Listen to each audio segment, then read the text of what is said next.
Alhamdulillahirabbil alamin wassalatu wassalamu ala asyrafil anbiya'i wal mursalin nabiyina Muhammadin wa ala alihi wa sahbihi ajma'in. Allahumma syrah li sadri wa yassir li amri wahlul 'uqdatam min lisani yafqahu qawli. Allahumma inna nas'aluka ilman nafi'a wa rizqan thayyiba wa amalan mutaqabbala. Allahumma la sahla illa ma ja'altahu sahla wa anta taj'alul hazna idza syi'ta sahla.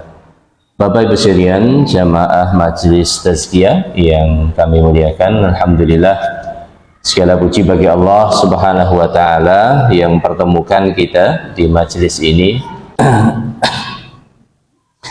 Bapak Ibu sekalian, insyaallah untuk kesempatan kali ini saya ingin mengajak Bapak Ibu sekalian untuk merenungkan satu hadis yang sebetulnya cukup panjang, namun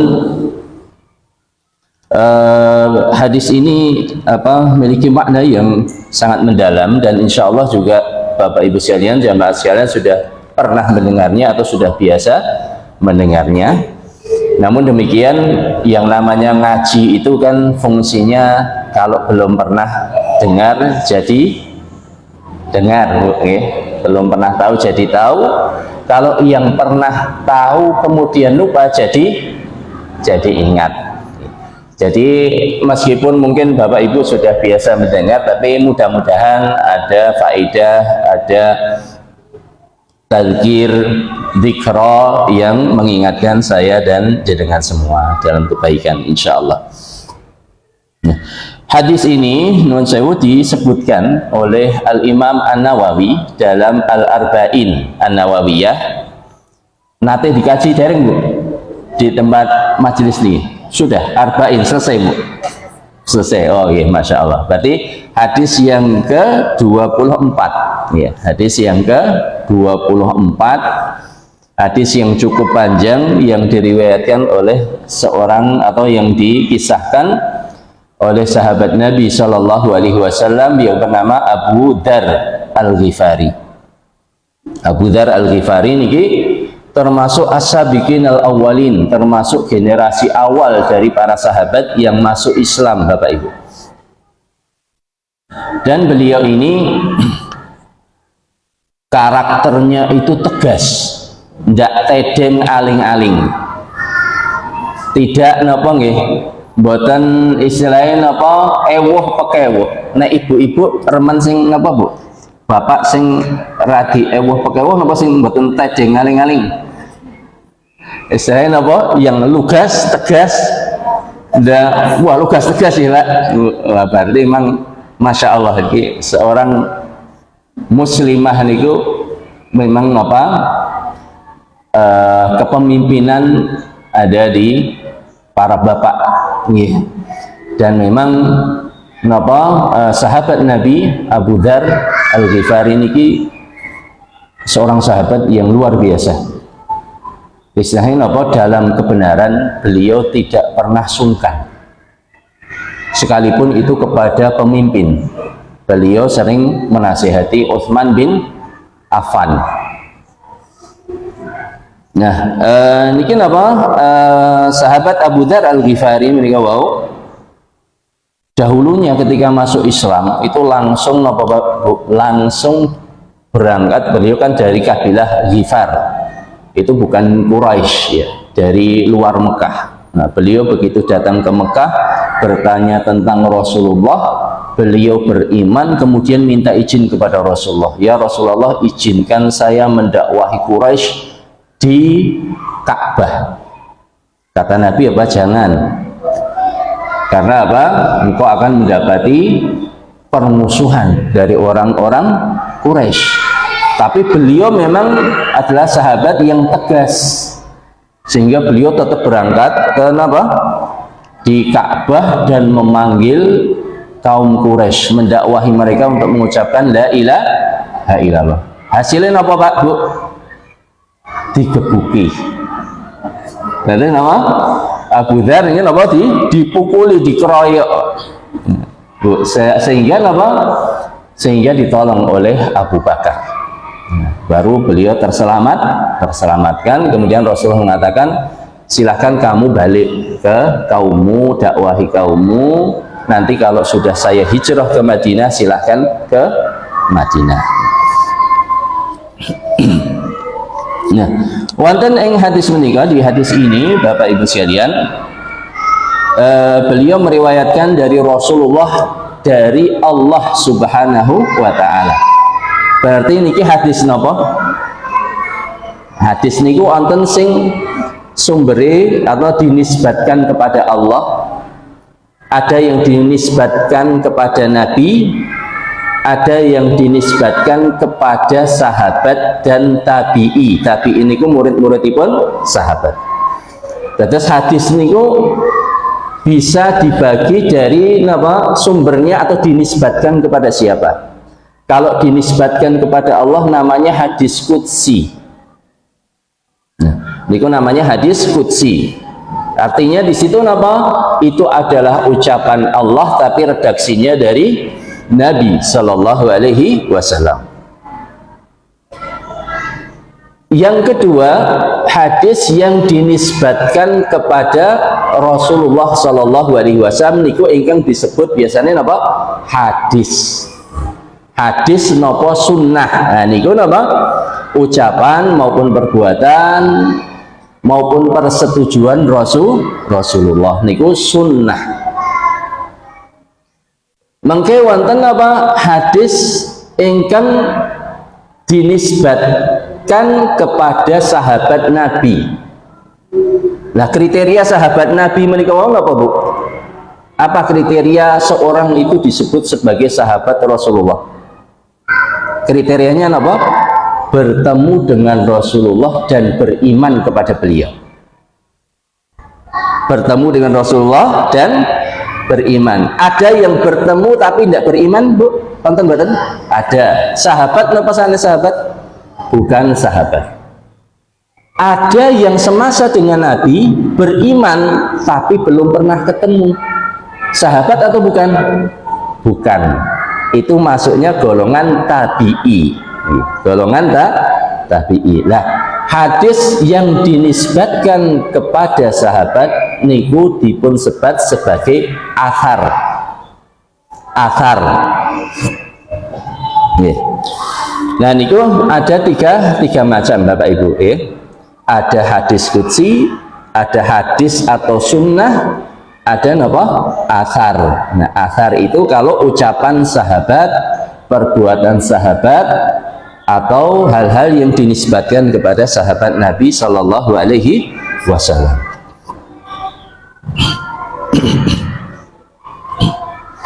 Lajeng napa wonten ing hadis menika wau hadis qudsi bahwasanya Allah Subhanahu wa taala berfirman, "Ya ibadi, wahai hamba-hambaku." Niki saya baca dulu ya, Bu, biar kita ingat lagi apa yang sudah pernah kita pelajari dahulu ya. Ya ibadi, kata Allah, wahai hamba-hambaku, inni haramtu dzulma ala nafsi, sesungguhnya aku mengharamkan kezaliman, mengharamkan perbuatan zalim atas diriku sendiri. Wa ja'altuhu bainakum muharraman, dan aku jadikan perbuatan zalim itu haram terjadi di antara kalian. Fala tadzalamu, maka janganlah kalian saling menzalimi. Ya ibadi, wahai hamba-hambaku, kullukum dhallun, kalian semua itu tersesat, illa man hadaituhu, kecuali orang-orang yang aku beri petunjuk. Fastahduni ahdikum, maka mohonlah petunjuk kepadaku, niscaya aku beri petunjuk. Lajeng apa malih Gusti Allah ngendikan, Allah Subhanahu wa taala berfirman, ya ibadi kullukum ja'iun, wahai hamba-hambaku, sesungguhnya kalian semua itu lapar. Bapak Ibu lapar mboten? Lapar mboten, Bu? Ya, kita tidak merasakan itu karena sudah diberi sama Allah sebelum kita meminta. Berarti kan nikmatnya agung banget Ibu.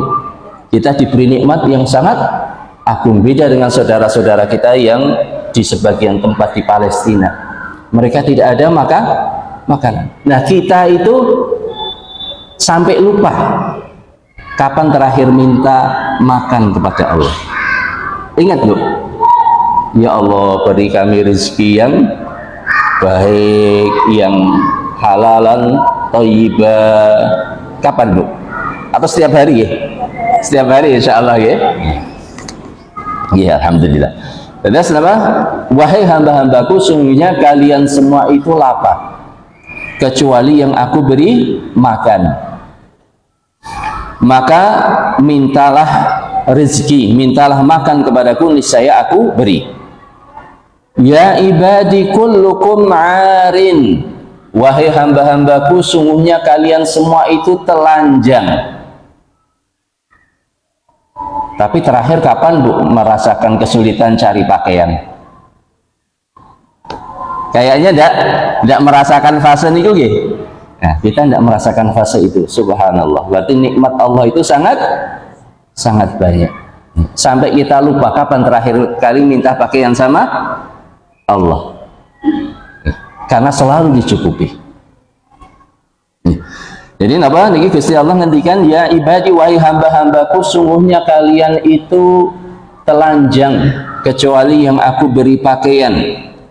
Fastaksuni aksukum, maka mintalah pakaian kepadaku, niscaya aku beri. Bahkan kita sendiri lupa terakhir kapan kita minta pakaian sama Allah.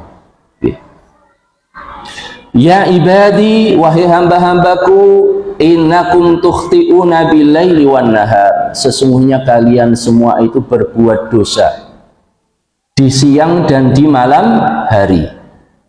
Wa ana aghfiru dzunuba jami'a, tapi aku mengampuni semua dosa. Fastaghfiruni aghfir lakum, maka mohonlah ampunan kepadaku, niscaya aku ampuni. Ya ibadi innakum lan tablughu durri fatadurruni, wahai hamba-hambaku, kata Allah, sesungguhnya kalian tidak akan mampu memberi kemadaratan kepadaku. Sakit mboten Bu? Tidak mungkin. Kita tidak akan mungkin merugikan Allah. Walan tablughu naf'i fatanfa'uni, kalian juga tidak akan bisa mampu memberi kemanfaatan kepadaku.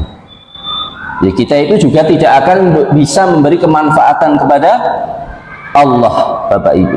Kalaupun kita wakaf masjid, sedekah jariyah, bantu anak yatim, bantu fakir miskin, bantu orang yang membutuhkan, apakah itu kemanfaatan untuk Allah, Bapak Ibu?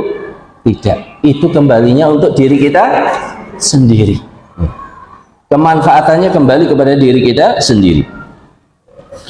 Ya ibadi wahai hamba-hambaku, lau anna awwalakum wa akhirakum wa insakum wa jinnakum, wahai hamba-hambaku, seandainya yang paling awal di antara kalian sampai yang paling akhir, dari golongan jin dan manusia, ala atqa qalbi rajulin wahidin minkum, berada dalam ketakwaan yang paling tinggi dari apa? Orang yang paling takwa di antara kalian. Jadi semuanya dari yang awal sampai yang akhir, dari jin dan manusia, semuanya apa Pak Bu? Dalam level ketakwaan yang paling tinggi. Mazada dzalika fi mulki syai'a, itu sama sekali tidak menambah kerajaanku. Jadi Allah itu tidak butuh kita Bu. Makanya kalau kita baca di dalam Al-Quran, qul huwallahu ahad Allahus somad, Allah lah as-somad. As-somad itu apa artosipun Bu? Zat yang tidak butuh kepada selainnya. Jadi kalau kita baca qul huwallahu ahad dan kita meresapi makna as-somad, seharusnya pripun Bu? Kita merasa begitu kerdil. Kita merasa tidak punya daya di hadapan Allah. Allah itu tidak butuh kita. Kita yang butuh Allah subhanahu wa ta'ala. Lajeng apa? Ya ibadi, wahai hamba-hambaku, lau anna awwalakum wa akhirakum wa insakum wa jinnakum kanu ala afjari qalbi rajulin wahidin minkum. Wahai hamba-hambaku, kata Allah, seandainya yang awal dari kalian sampai yang akhir, dari golongan jin dan manusia, itu berada dalam keadaan orang yang paling bejat. Jadi semuanya itu apa Pak? Bu? Dalam keadaan orang yang paling bejat. Niku napa? Mana qasadzalika min mulki syai'a. Itu semua tidak mengurangi kerajaan dan kekuasaan Allah subhanahu wa ta'ala. Lajeng napa melih Gusti Allah ngendikan, ya ibadi, wahai hamba-hambaku, lau anna awwalakum wa akhirakum wa insakum wa jinnakum, seandainya yang awal dan yang akhir, yang awal sampai akhir dari golongan jin dan manusia, kanu fi sa'idin wahidin, berada di satu tempat semuanya, berada di satu tempat, fasa'aluni fa'a'taitu kulla wahidin mas'alatahu, kemudian semua meminta dengan apa? Hajatnya, Pak. Jadi orang yang awal sampai yang akhir, jin dan manusia ngumpul jadi satu, semuanya minta kepada Allah. Kemudian apa? A'taitu fa'a'taitu kulla wahidin mas'alatahu. Kemudian setiap orang aku beri permintaannya, aku kabulkan permintaannya. Mana qasadzalika mimma indi, hal itu tidak mengurangi kekayaanku. Illa kama yanqusul mikhyatu idza udkhilal bahr, kecuali seperti apa? Jarum yang dimasukkan ke dalam air laut kemudian diangkat. Ada yang netes betul? Ada yang netes betul enggak? Enggak ada. Enggak ada yang netes. Enggak ada yang berkurang. Ya. Lajeng napa? Ya ibadi, kata Allah, wahai hamba-hambaku, innama hiya a'malukum uhsiha lakum. Lihatlah, sesungguhnya ini semua, yaitu catatan amal itu adalah amal-amal kalian. Ya. Ini semua adalah amal perbuatan kalian yang aku hitung untuk kalian. Tsumma uwafikum iyyaha, kemudian aku sempurnakan ganjaran dan balasannya kepada kalian. Faman wajada khairan falyahmadillah, barang siapa yang mendapati kebaikan di buku catatan amalnya, maka hendaklah dia memuji Allah. Wa man wajada ghaira dzalik, akan tetapi barang siapa yang mendapati dosa dan kejelekan di buku catatan amalnya, fala yalumanna illa nafsah, maka jangan sekali-kali mencela kecuali dirinya sendiri. Terus taufik Bapak Ibu, taufik kepada ketaatan. Saya dan jenengan bisa berkumpul di masjid ini. Niku saking sinten, Pak? Saking Allah. Allah menggerakkan hati kita, baik sadar maupun tidak sadar, baik secara sadar atau tidak sadar. Kan sering Bu, kita mau berangkat ke masjid, berangkat pengajian, terasa apa? Berat, terasa dalam hati berat, aduh hawae kesel, aduh ada kegiatan ini dan itu. Tapi kemudian apa? Kemudian Allah beri taufik, diringankan.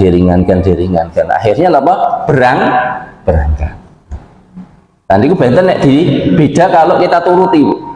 Mau berangkat ngaji, alah paling ustadz telat deh. Ya, nantilah agak belakangan. Niku kalau dituruti mundur meleh. Nanti waduh iki ketokono mengko oleh 15 menit, mbok wis minggu ngarep mawon. Nah, niku kan apa? Nah, niku sudah nanti minggu depan sama, Bu. Nah, itu kalau dituruti akan sama seperti itu.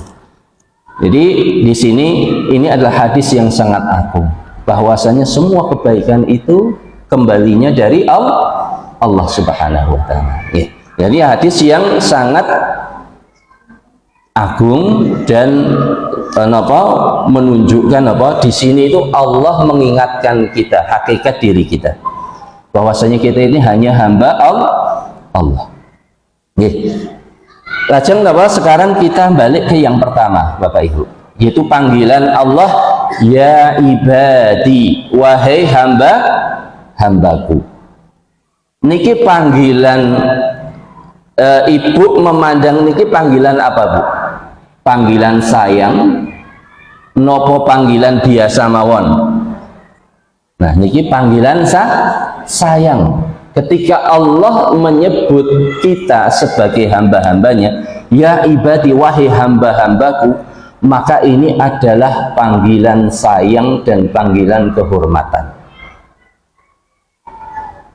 Kalau kita dipanggil dengan panggilan sayang dan panggilan kehormatan, sikapipun pripun, Bu? Pasti langsung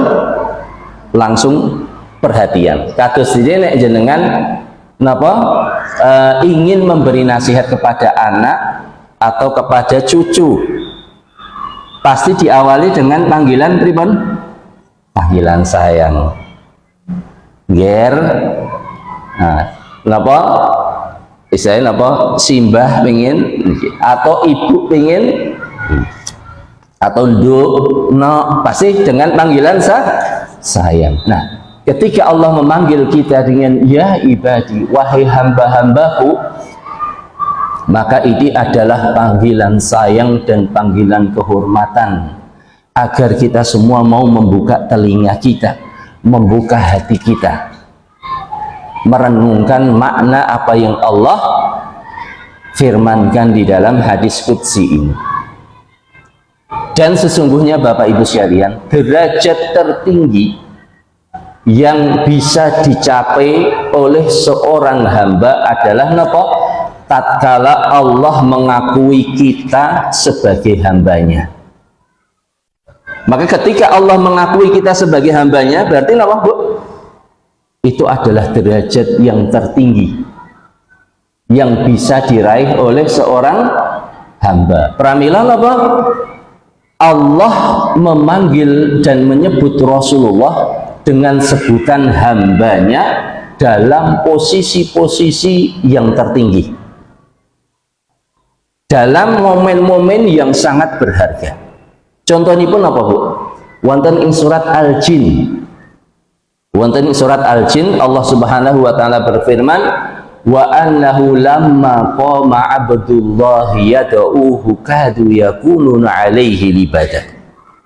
Dan sesungguhnya tatkala Muhammad sallallahu alaihi wasallam itu berdiri salat, berdoa kepada Allah. Wa annahu lamma qama abdullah, dan sesungguhnya tatkala hamba Allah sedang berdiri salat berdoa, salat berdoa dalam kondisi penghambaan diri yang terbaik, Bapak Ibu. Allah menyebut Rasulullah Muhammad sebagai apa? Abdullah. Jadi ketika Allah memanggil kita dengan sebutan wahai hamba-hambaku, maka ini adalah panggilan kasih sayang dan panggilan kehormatan. Agar apa? Agar kita mendengarkan, membuka telinga, membuka hati. Contoh yang sanesipun apa, Bu? Bahwasanya di penyebutan hamba Allah itu pada momen yang sangat berharga, yaitu dalam firman Allah, qul in kuntum fi raibin mimma nazzalna ala abdina. Katakan wahai Muhammad kepada manusia, apabila kalian ragu terhadap apa yang kami turunkan kepada hamba kami, yaitu siapa? Muhammad sallallahu alaihi wasallam. Rasulullah Muhammad disebut sebagai hambanya saat apa? Menerima wahyu. Di proses menerima wahyu itu proses yang terhormat napa mboten Bu? Sangat terhormat. Oleh karena itu ketika kita mendengar panggilan Allah, ya ibadi, wahai hamba-hambaku, itu adalah panggilan kasih sayang, panggilan penghormatan. Mari kita buka telinga kita, mari kita buka hati kita. Lajeng napa Gusti Allah ngendikan, inni haramtu dzulma, sesungguhnya aku mengharamkan kedzaliman, perbuatan zalim atas diriku sendiri. Perbuatan zalim menika wau napa Bu? Definisine napa? Kita sebagai makhluk sosial, kita kan niki bersosial niki. Jamaah pengajian niki kadang wonten perbuatan zalim mboten, Pak? Satu dengan yang lain kadang ada perbuatan zalim enggak? Mboten nggih, Bu? Ada. Yang namanya makhluk sosial pasti ada kedzaliman, sengaja atau tidak sengaja. Oleh karena itu setiap Idul Fitri kan apa? Mohon maaf lahir batin kan gitu. Karena apa? Karena kita sadar sebagai makhluk sosial pasti ada perbuatan zalim. Kita bertetangga pasti ada kedzaliman, baik disengaja maupun tidak disengaja. Nah, perbuatan zalim itu apa? Perbuatan zalim adalah tatkala kita melakukan sesuatu pada yang bukan hak kita. Contohnya, pohon pisang tetangga sudah mulai menguning, ini nanggung kok daripada dipangan codot, napa? Tak tegori dhisik. Zalim mboten? Zalim. Kenapa? Karena itu buah pisang kan bukan milik kita. Hak tetangga kita. Ada jalan. Kita punya hajatan, jalannya ditutup. Gini-gini zalim mboten? Nah, zalim. Kenapa? Karena jalan itu hak umum. Kita tutup untuk kepentingan pribadi kita. Itu zalim. Jadi perbuatan zalim itu adalah ketika kita melakukan sesuatu pada yang bukan hak milik kita. Pertanyaannya ibu-ibu, di alam semesta ini ada enggak yang bukan milik Allah? Ada yang bukan milik Allah, Bu? Tidak ada. Kita semua milik Allah. Alam semesta ini semua milik Allah. Jadi seandainya ketika nuwun sewu, mungkin nggih mboten, jenengan diparingi gerah, dijadikan sakit, tidak sembuh-sembuh, Allah zalim mboten? Allah zalim mboten? Tidak.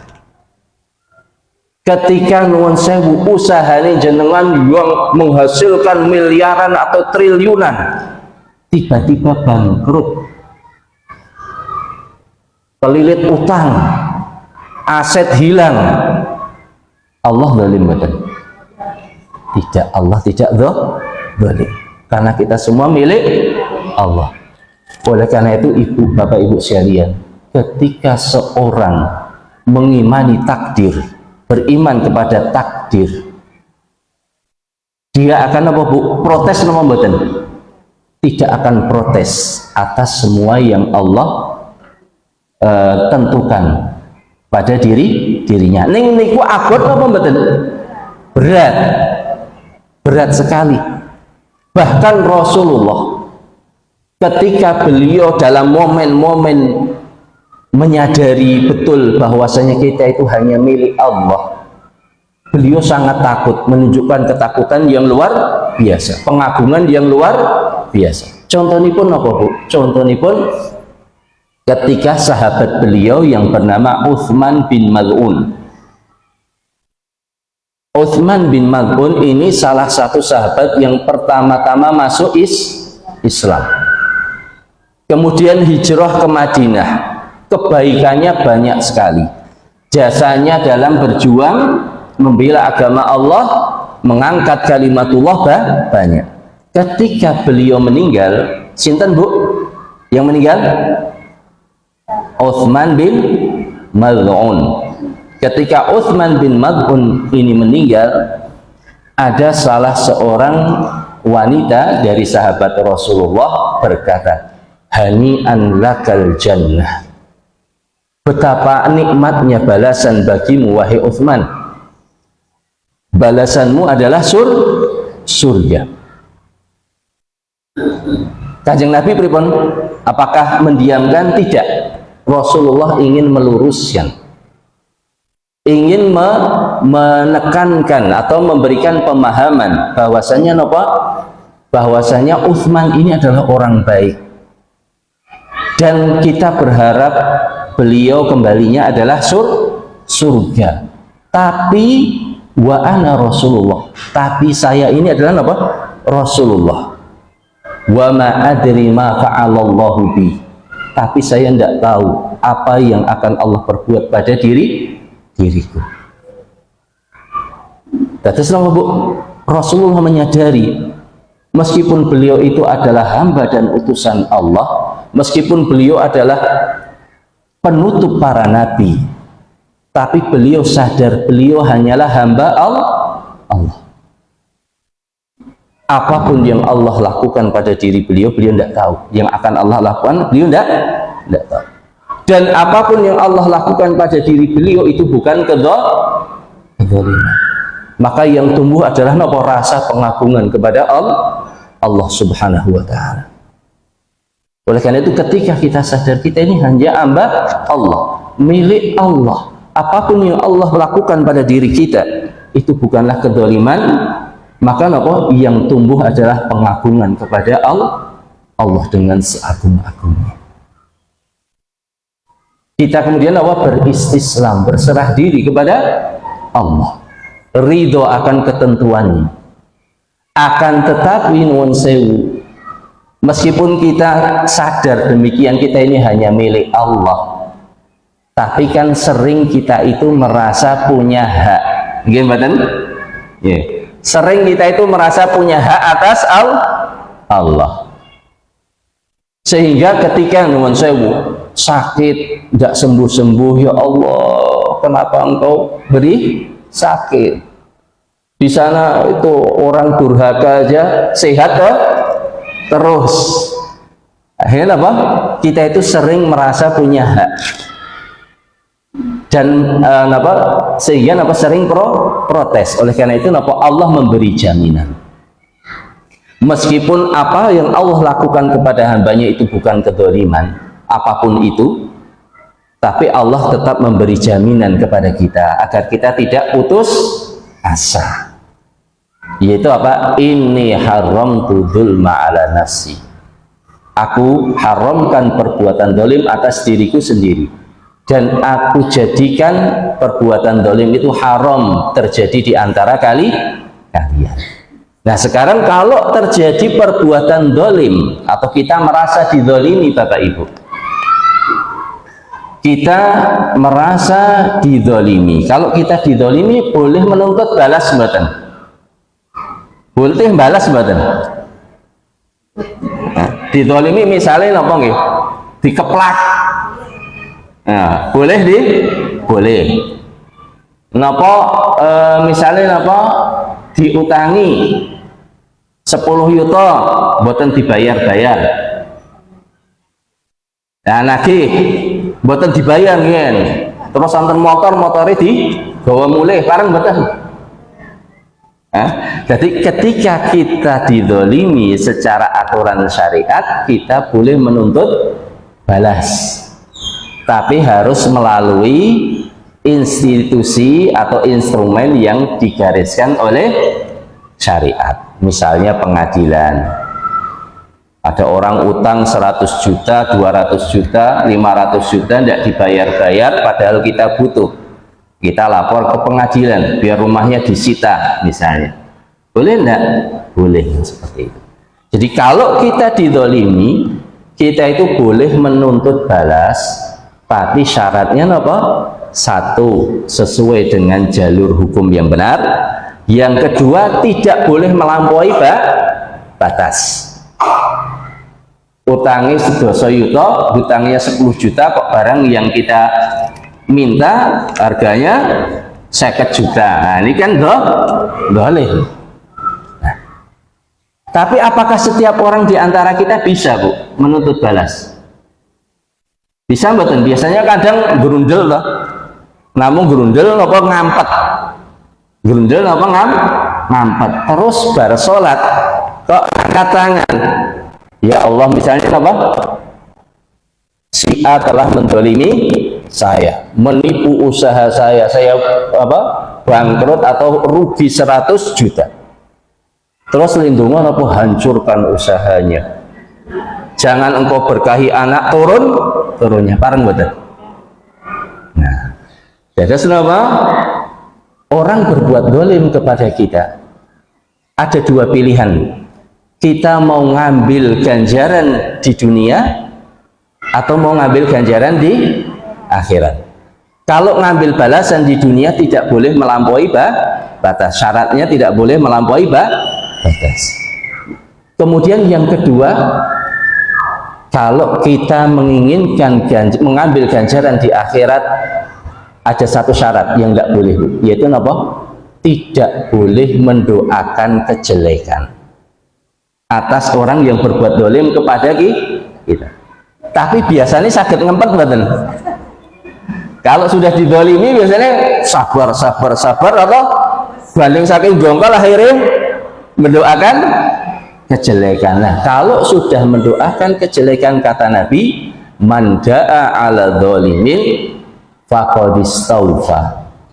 Barang siapa yang mendoakan kejelekan atas orang yang berbuat dolim kepada dirinya, sesungguhnya dia sudah mengambil semua jatahnya di dunia. Jatahnya sudah kita ambil di dunia, Bu. Berarti ganjaran akhirat dapat enggak? Sudah tidak ada. Makanya nuwun sewu, kalau kita ditipu 10 juta kok terus kita mendoakan kejelekan, bisa jadi balasannya itu, dikabulkannya doa itu bisa jadi berupa apa? Warungnya jadi tiba-tiba laris. Ngomong langsung batinnya apa? 10 juta cash atau lebih dari itu. Bisa jadi wujud dikabulkannya seperti itu. Makanya kalau sebetulnya kalau kita sudah mendoakan orang yang mendolimi kita, hakikatnya kita rugi. Kenapa? Karena Allah pasti mengabulkan doa itu, dan bisa jadi kita tidak sadar kalau doa itu sudah dikabulkan. Bisa jadi kita tidak sadar kalau doa itu sudah dikabulkan. Atau misalnya seharusnya apa? Kita kena sakit, kemudian Allah lindungi karena doa itu, kita tidak jadi sakit. Tapi karena tidak mengalami sakit, tidak merasakan nikmat itu. Nah, oleh karena itu Bapak Ibu sekalian, orang kalau mendolimi kita itu boleh menuntut balas di dunia atau menyimpan ganjarannya di akhirat. Tapi kalau kita menginginkan ganjaran di akhirat, ada satu syarat yang tidak boleh dilanggar. Gimana apa? Jangan mendoakan kejelekan kepada orang yang mendolimi kita. Lalu bagaimana? Doakan kebaikan. Doakan kebaikan itu malah lebih ganjarannya 2 kali lipat.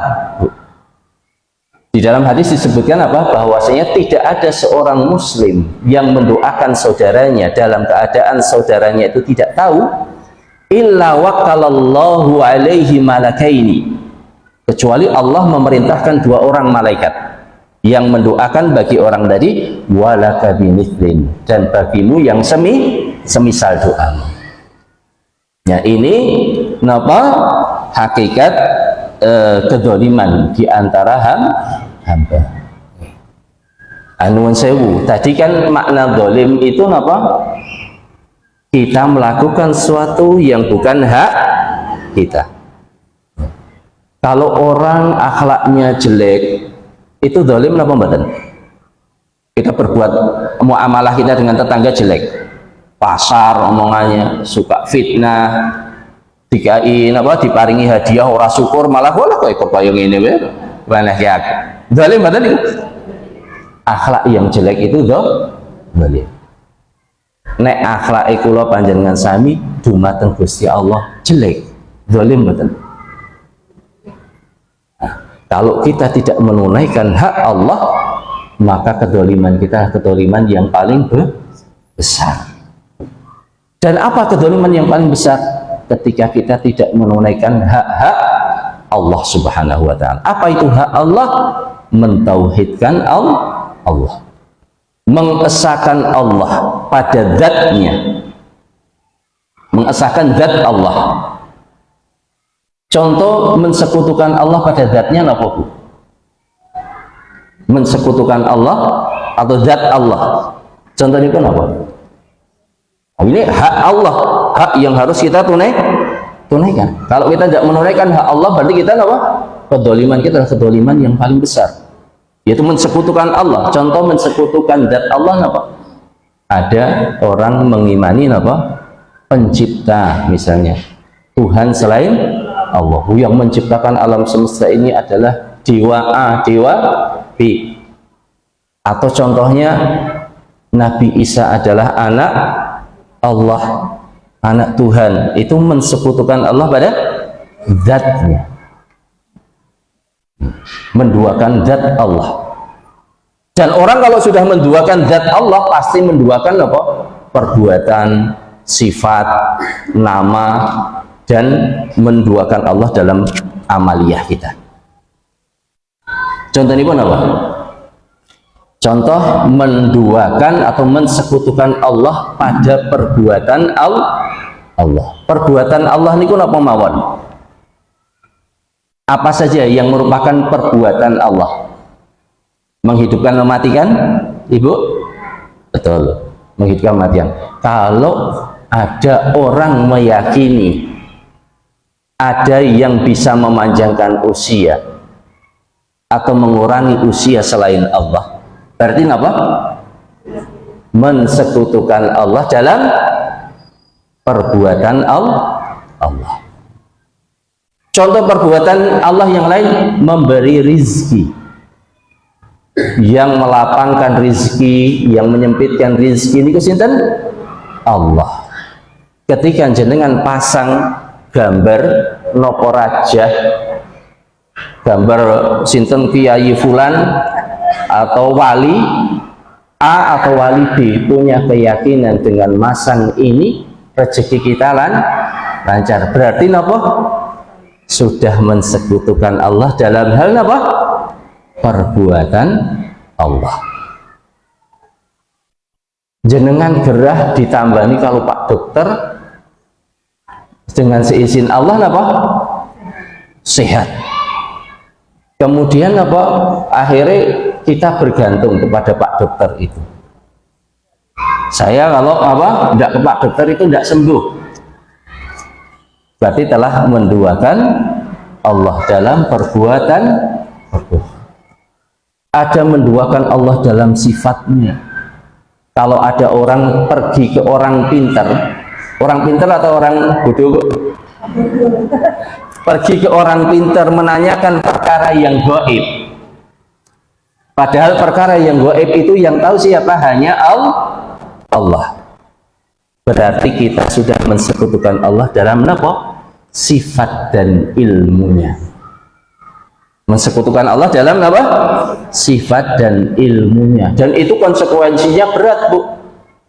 Karena Rasulullah mengatakan, man ata'arrafan, barang siapa yang mendatangi dukun atau tukang sihir, tidak diterima sholatnya sebanyak 40 hari.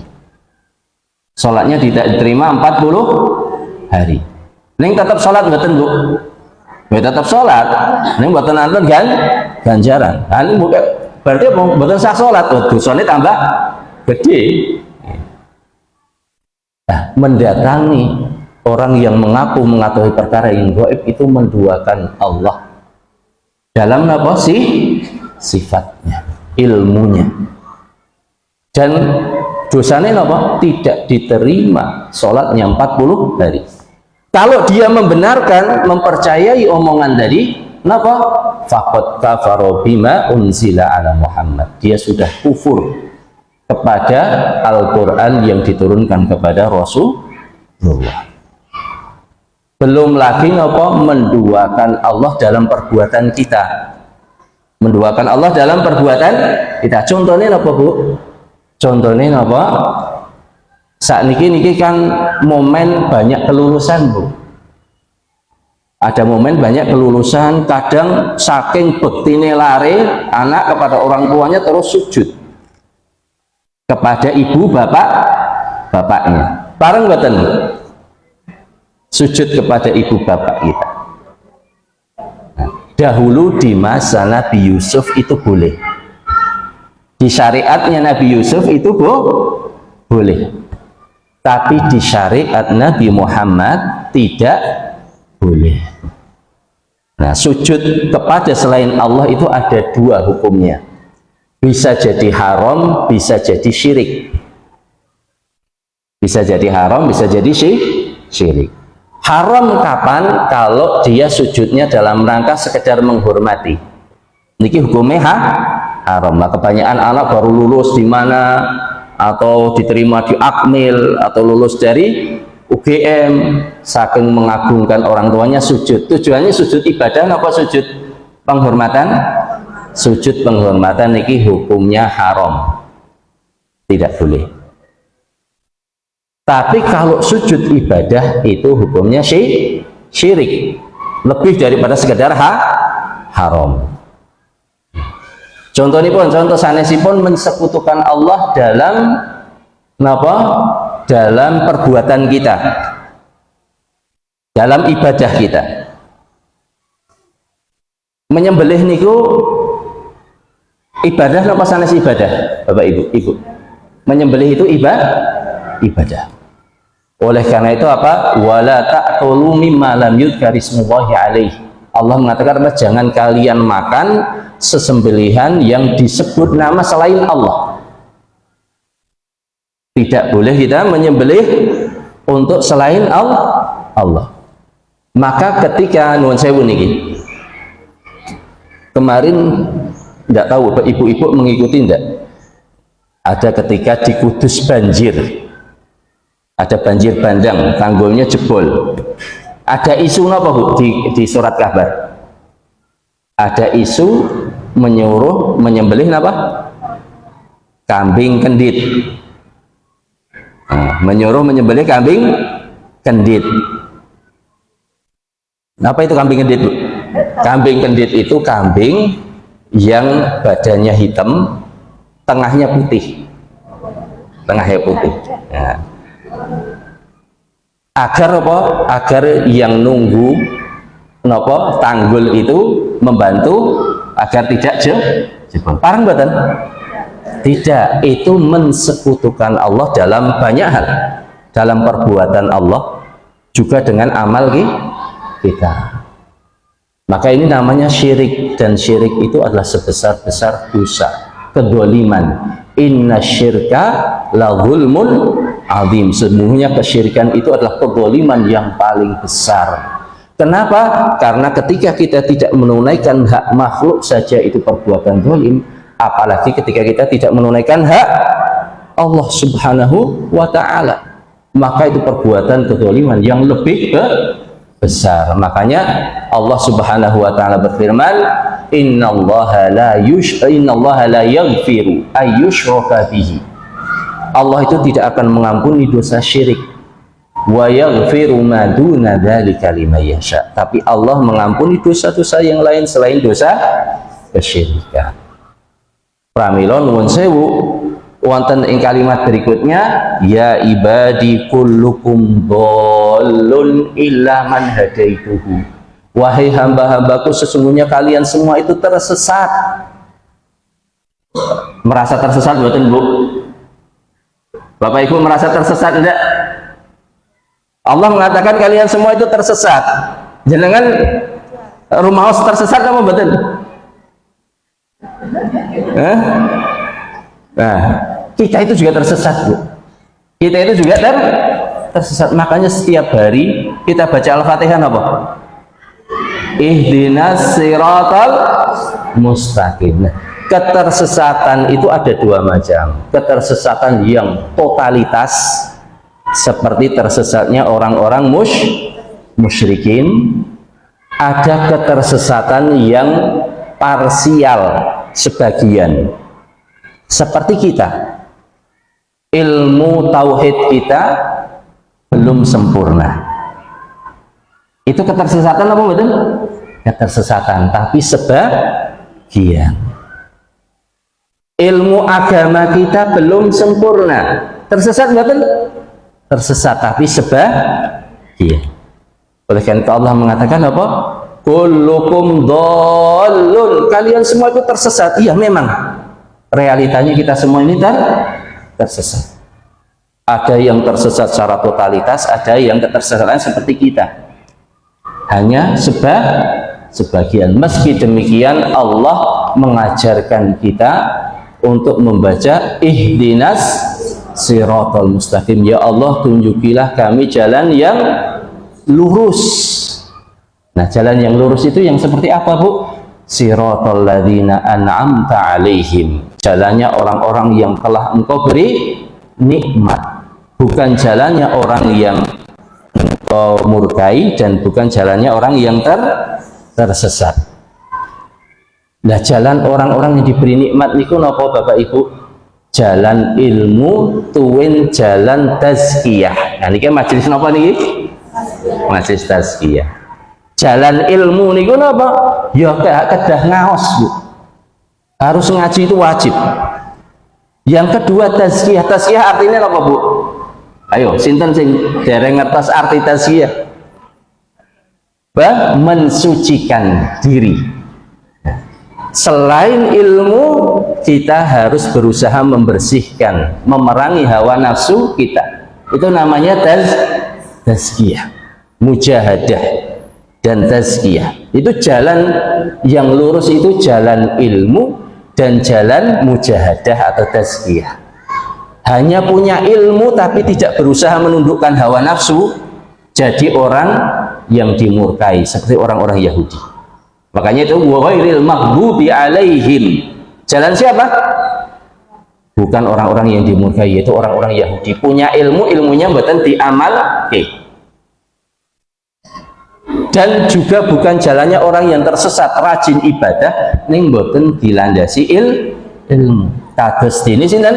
Jalan orang-orang Nasrani. Orang Nasrani niku ngantos napa? Pendetane ngantos mboten nikah. Ning kawin. Mudah-mudahan ada sebagian, tidak semuanya tentunya ya. Tapi ini menunjukkan kesungguhan, ya, ada kesungguhan untuk membersihkan diri, tapi kadang tidak dilandasi dengan ilmu. Nah, nuwun sewu niki, ini dua jalan ini, jalan ilmu dan jalan tazkiyah itu selaras dengan fitrah kita, Bapak Ibu. Fitrah kita niku napa? Kita punya dua sifat dasar. Yang mana dua sifat dasar ini diperangi dengan ilmu dan dengan tazkiyah. Wonten ing akhir surat Al-Ahzab, Allah Subhanahu wa taala berfirman, "Innahu kana dzaluman jahula." Sesungguhnya manusia itu sangat dolim dan sangat bodoh. Tabiat dasar kita itu dolim dan bodoh. Sifat bodoh dihilangkan dengan ilmu. Sifat dolim dibersihkan dengan tazkiyah. Maka orang yang membersihkan diri dengan ilmu dan tazkiyah, Allah angkat derajatnya. Yarfa'illahu alladhina amanu minkum wa amilus shalihat. Allah mengangkat derajat orang yang beriman dan beramal soleh. Neng wonten Bu sing punya prinsip aku ora gelem ngaji wedi dosa. Wonten mboten? Ora pengen ngaji wedi dosa. Anggapannya kalau berbuat dosa karena tidak tahu itu tidak berdosa. Mboten Bu. Orang yang berbuat dosa karena tidak mau tahu, tidak mau belajar, itu dosanya lebih besar daripada orang yang ngaji, tahu dosa, terus kalah dengan hawa nafsu sampai tergelincir ke dalam dosa. Pramila napa wonten ing akhir surat Al-Baqarah wonten doa yang sangat indah. Rabbana la tu'akhidna in nasina au akhtana. Napa niku artine? Rabbana, ya Allah, la tu'akhidna, jangan engkau menghukum kami. In nasina, kalau kami lupa. Au akhtana, atau kami salah. Yang bisa lupa sing ngaji apa sing mboten ngaji, Bu? Yang lupa, yang ngaji atau yang ngaji? Yang ngaji. Kalau yang tidak ngaji tidak pernah lupa. Yang merasa, bisa merasa salah. Oh, saya salah. Aku nderek ustaz bulan ini kok ustaznya salah. Sing ngaji apa sing mboten ngaji? Sing ngaji. Nek mboten ngaji, mboten tahu salah. Pramila donga niki sinten sing paling layak berdoa dengan doa ini, dikabulkan doanya? Yang mau ngaji. Ya Allah, jangan Engkau menghukum kami apabila kami lupa atau kami salah. Kami sudah berusaha, sudah ngaji, sudah menuntut ilmu. Ya, mekaten Bapak Ibu sekalian, ya mugi-mugi bisa dipahami bersama. Ya, mudah-mudahan bisa dipahami bersama dan ada manfaat yang bisa kita ambil, bisa menambah keimanan kita semua dan memperbaiki ketakwaan kita semua. Ya. Kiranya demikian, ya. Kita akhiri dari saya. Mohon maaf banyak kata-kata yang kurang berkenan, banyak sopan santun yang tidak pada semestinya. Mudah-mudahan Allah Subhanahu wa taala meridhai kita semua. Subhanallah bihamdik, asyhadu an la ilaha illa anta, astaghfiruka wa atubu ilaik. Assalamualaikum warahmatullahi wabarakatuh.